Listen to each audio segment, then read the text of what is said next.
सिर्फ एक लड्डू से होगी तंदुरुस्ती भरपूर और कमज़ोरी दूर। Hello friends, welcome to Beena's kitchen. आज हम बनाने वाले हैं ठंड में खाने वाले बहुत ही टेस्टी मज़ेदार से लड्डू जो मुंह में जाते ही घुल जाते हैं। इस लड्डू को बनाना बहुत ही आसान होता है फ्रेंड्स। आप इसे एक बार बना करके महीने भर तक खा सकते हैं और ये इतने ज़्यादा टेस्टी होते हैं कि आप जब बनाएंगे तो 4-5 दिन में ही ये ख़त्म हो जाते हैं, क्योंकि इसका टेस्ट इतना अच्छा होता है कि बड़े से लेकर के बच्चों इससे सबको ये बहुत पसंद आते हैं।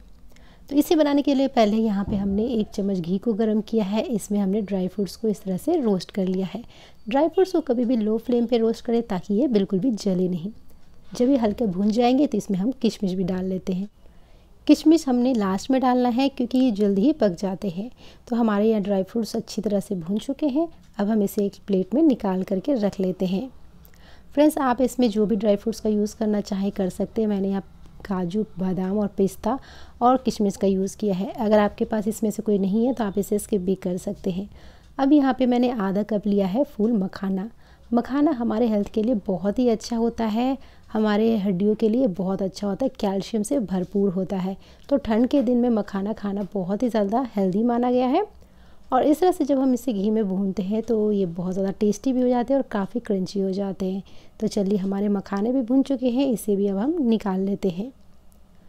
अब यहाँ पे हमने और घी डाल लिया है। फ्रेंड्स, इस पूरी रेसिपी में मैंने आधे कप घी का यूज़ किया है।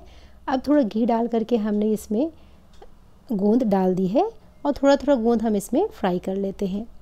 ध्यान रखिए फ्रेंड्स, जो हमारा घी है ना वो मीडियम गर्म हो ताकि जो हमारा ये गोंद है ना बिल्कुल अच्छी तरह से फ्राई हो जाए और अंदर तक से भी बिल्कुल ये पक जाए और अंदर से बिल्कुल भी ये इस तरह से कच्चे नहीं रहेंगे। इस तरह से लगातार चलाते हुए हमने इसे फ्राई कर लिया है और 2 बैचेस में हमने इस तरह से इसे फ्राई करके इसे प्लेट में निकाल लिया है। देख सकते हैं फ्रेंड्स, ये जब अच्छी तरह से पक जाते हैं ना तो अच्छी तरह से ये फूल जाते हैं। अब बाकी का भी घी हम कढ़ाई में डाल लेते हैं। अब इसमें हम डाल लेते हैं आधा कप बेसन और इसे लगातार इस तरह से चला लेते हैं। तो लगातार इस तरह से हमने इसे मिला लिया है घी में। और अब हम इसमें डालेंगे 1 कप आटा। तो जो हम रोटियां बनाने के लिए आटा यूज़ करते हैं वही आटा इसमें अब हम 1 कप डाल लेते हैं। आटा डालने के बाद हम इसे मिक्स कर लेते हैं और इसे हमें लगातार चलाते हुए भून लेना है। फ्रेंड्स, इसे हमें बिल्कुल भी हाई फ्लेम पे नहीं पकाना है। अगर आप हाई फ्लेम पे पकाएंगे तो ये आटा जो है जल्दी जलने लग जाता है। तो इसे बिल्कुल अच्छी तरह से हमें 7-8 मिनट के लिए चलाते हुए भून लेना है। आप चाहे तो इसमें थोड़ा सा और घी का यूज़ भी कर सकते हैं। तो ये देख सकते हैं फ्रेंड्स, हम इसे लगातार इस तरह से चलाते जा रहे हैं ताकि इसका कच्चापन बिल्कुल ख़त्म हो जाए और इससे ये जो हमारा आटा और बेसन है ना अच्छी तरह से घी में रोस्ट होते जाए। अब यहाँ पे आधा कप हमने नारियल का बुरादा डाल दिया है। आप चाहे तो इसकी जगह जो नारियल का खोपरा आता है ना उसे ग्रेट करके यूज़ कर सकते हैं। उससे ये लड्डू जो है और भी ज़्यादा हेल्दी बनते हैं। तो चलिए, इन सबको हमने मिला लिया है। अब हम गैस को बंद कर देंगे और इसे साइड में रख लेते हैं। हमने यहाँ पे जो गोंद को फ्राई करके रखा था उसे हम इस तरह से क्रश कर लेते हैं। तो किसी भी कटोरी या ग्लास की हेल्प से आप इस तरह से इसे क्रश कर लेते हैं और देख सकते हैं अच्छी तरह से फ्राई हो जाते हैं तो बिल्कुल आसानी से क्रश हो जाते हैं। तो करीब हमने इसे 50 ग्राम जैसा यूज़ किया हुआ था। अब यहाँ पे जो हमने आटे को भूना था उसे भी हम इसमें डाल लेते हैं और इसमें 1 चम्मच हम डाल लेते हैं ड्राई जिंजर पाउडर, यानी कि सोट का जो पाउडर आता है उसे हम डाल लेते हैं।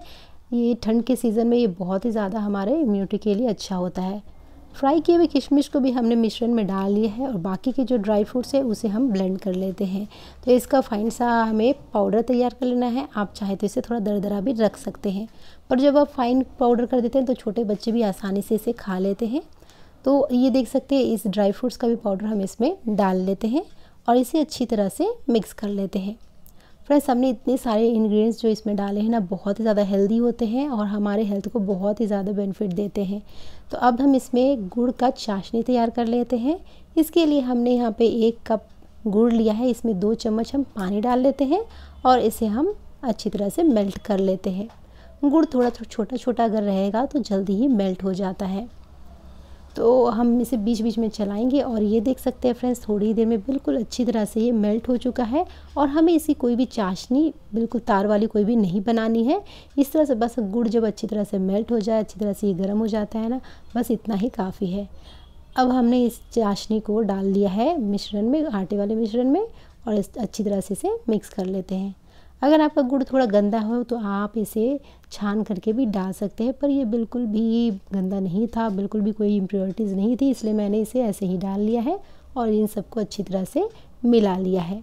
अब हम इसे गरम गरम में ही इसके लड्डू बना लेंगे, क्योंकि जब ये ठंडे हो जाते हैं तो सेट हो जाते हैं, तो गरम में ही आपको इसके लड्डू तैयार कर लेने हैं।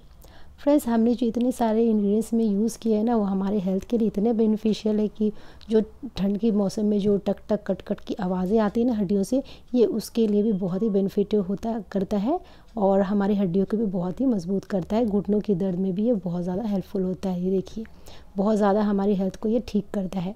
तो ये देखिए, इस तरह से हमने सारे लड्डू को बना के तैयार कर लेना है। आप चाहे तो एक एक लड्डू बनाएं या इस तरह से दोनों लड्डू दोनों हाथ से इस तरह से तैयार कर सकते हैं। तो ये हमारे सारे लड्डू बन करके तैयार हो चुके हैं। चलिए अब हम इसे तोड़ के देख लेते हैं। ये देखिए फ्रेंड्स, हमने इसमें कितने सारे घी का भी यूज़ किया है ना। जैसे जैसे ये ठंडे होते पूरा घी इसमें एब्जॉर्ब हो जाता है और ये खाने में इतने ज़्यादा टेस्टी होते हैं कि आप इसे हर रोज़ सुबह एक लड्डू बस खा लेंगे ना तो आपके हेल्थ में इम्प्रूवमेंट आपको साफ साफ नज़र आएगा। तो ये देखिए फ्रेंड्स, हमारे ये गोंद के लड्डू बनके तैयार है। अगर आपको ये रेसिपी अच्छी लगी तो लाइक और शेयर करें, चैनल को सब्सक्राइब करके घंटी बटन ज़रूर दबाएँ। मिलते हैं नेक्स्ट वीडियो पे किसी नई रेसिपी के साथ। Till then bye bye.